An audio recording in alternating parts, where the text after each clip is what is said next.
মাঝে মাঝে বিভিন্ন বিশ্ববিদ্যালয় থেকে ছাত্রছাত্রীরা ইন্টার্নশিপ করার জন্য আমাদের কোম্পানিগুলোতে আসে এবং তাদের কিছু কমন কোশ্চেন থাকে যে স্যার একজন টেক্সটাইল ইঞ্জিনিয়ার কি কি যোগ্যতা থাকা দরকার বলে আপনি মনে করেন, এছাড়া কি কি দক্ষতা ও জ্ঞান থাকা দরকার বলে আপনি মনে করেন।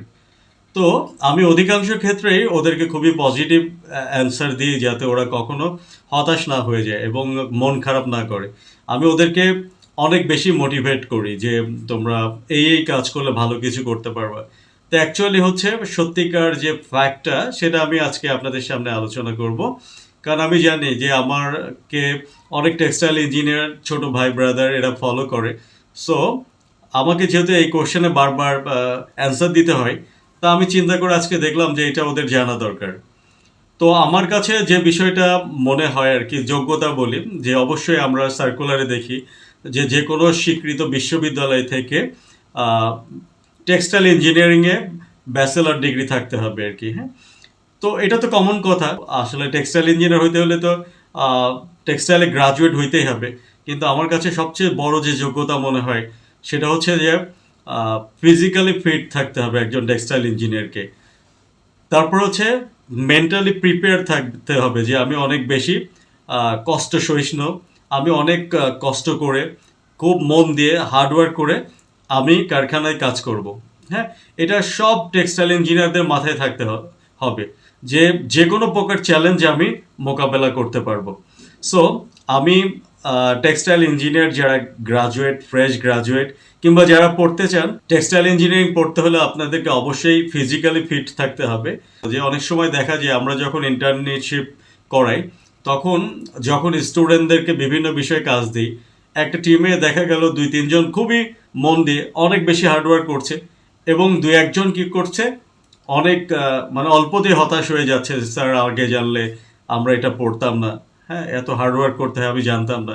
এ তো গেল একজন টেক্সটাইল ইঞ্জিনিয়ারের কি কি যোগ্যতা থাকা দরকার, যে একজন টেক্সটাইল ইঞ্জিনিয়ারের কি কি ধরনের জ্ঞান এবং দক্ষতা থাকা প্রয়োজন।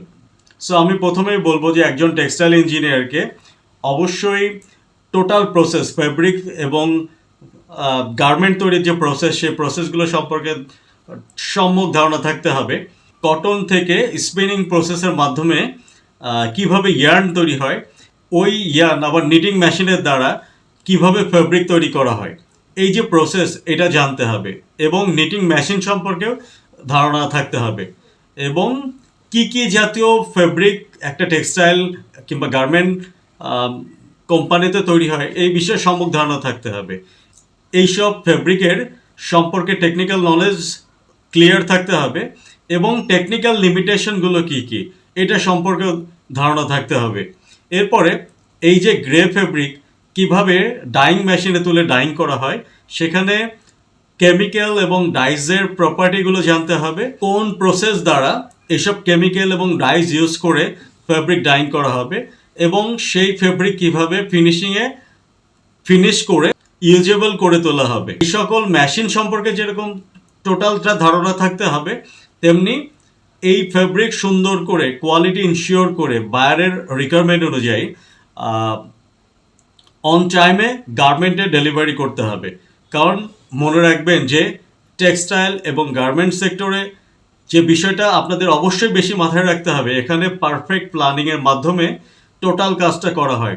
কেননা অন টাইম, ফুল কোয়ান্টিটি এবং বায়ারের রিকোয়ারমেন্ট ফুলফিল করেই আপনাকে কি করতে হবে, ফ্যাব্রিকটা গার্মেন্টে ডেলিভারি করবেন এবং গার্মেন্ট বিভিন্ন প্রসেস দ্বারা সেটা একটা পোশাক কিংবা গার্মেন্ট তৈরি করবেন। তাছাড়া একজন টেক্সটাইল ইঞ্জিনিয়ারকে অবশ্যই ওয়ার্ল্ড ট্রেন্ড, হ্যাঁ, ফ্যাশন, এখন কোন গার্মেন্টটা ওয়ার্ল্ডের চাহিদা, আজ থেকে 2 বছর পরে, 4 বছর পরে, 5 বছর পরে টেক্সটাইলের যে মার্কেটটা কোন দিকে যাবে, টোটাল যে বিজনেস সম্পর্কে সম্যক ধারণা রাখতে হবে। একজন টেক্সটাইল ইঞ্জিনিয়ারদের অনেক বেশি কনফিডেন্ট থাকতে হবে। এই কনফিডেন্ট কিভাবে আসে? কনফিডেন্ট আসে আপনি যদি প্রচুর হার্ডওয়ার্ক করেন, প্রচুর প্রবলেম সলভ করেন, তাহলে আস্তে আস্তে আপনি কি করবেন, কনফিডেন্ট হয়ে যাবেন। তখন যে কোনো প্রবলেমই আপনার কাছে আসুক না কেন সেটা আপনার কাছে প্রবলেম মনে হবে না। তো সেই জন্য আমি আগে বলেছিলাম যে আপনাকে অনেক বেশি কি করতে হবে, হার্ডওয়ার্কার হতে হবে, চ্যালেঞ্জ গ্রহণের মেন্টালিটি থাকতে হবে।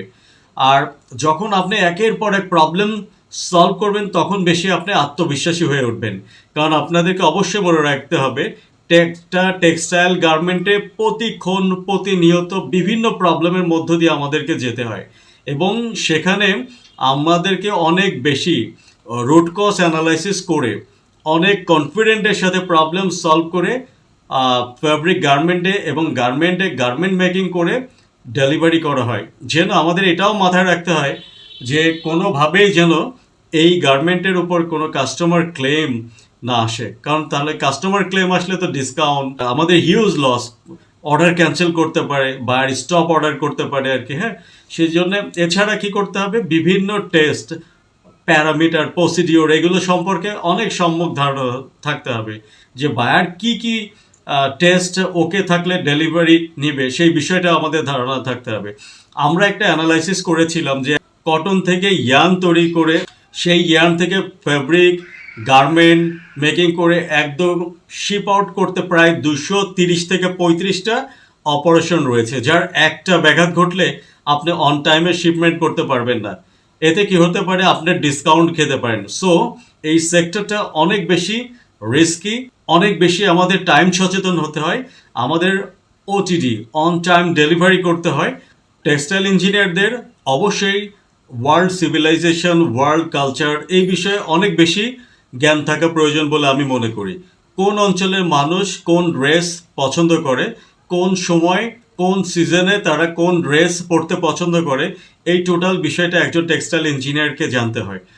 যারা মনে মনে চিন্তা করে রয়েছেন যে আমরাও ফিউচারে টেক্সটাইল ইঞ্জিনিয়ারিং পড়ে সুন্দর ক্যারিয়ার গড়তে চাই, সো আমি তাদেরকে বলবো যে হ্যাঁ, আপনি যদি অনেক বেশি ব্রিলিয়ান্ট হন, আপনি যদি অনেক বেশি ফিজিক্যালি ফিট হন, আপনি যদি অনেক বেশি চ্যালেঞ্জ মোকাবেলা করতে চান, আপনি যদি অনেক বেশি বিশ্লেষণী ক্ষমতা আপনার ভিতরে থাকে, আপনি যদি অনেক বেশি হার্ডওয়ার্কার এবং প্রবলেম সলভার নিজেকে মনে করেন, আপনি যদি আপনার জীবনে চ্যালেঞ্জ গ্রহণ করতেই অনেক বেশি স্বাচ্ছন্দ্য বোধ করেন, আপনি যদি যে কোনো এনভায়রনমেন্টে কাজ করার ক্ষমতা আপনার থাকে, আমি স্টুডেন্টদেরকে বলতে চাই, তোমরা যদি সত্যিকারে ভালো স্টুডেন্ট হয়ে থাকো, ফিজিক্যালি অনেক বেশি ফিট, তোমরা যদি যে কোনো চ্যালেঞ্জ নিতে স্বাচ্ছন্দ্য বোধ করো, অনেক বেশি হার্ডওয়ার্ক করতে চাও এবং তোমাদের ক্যারিয়ারকে যদি একটা ভালো জায়গায় দেখতে চাও লাইফে,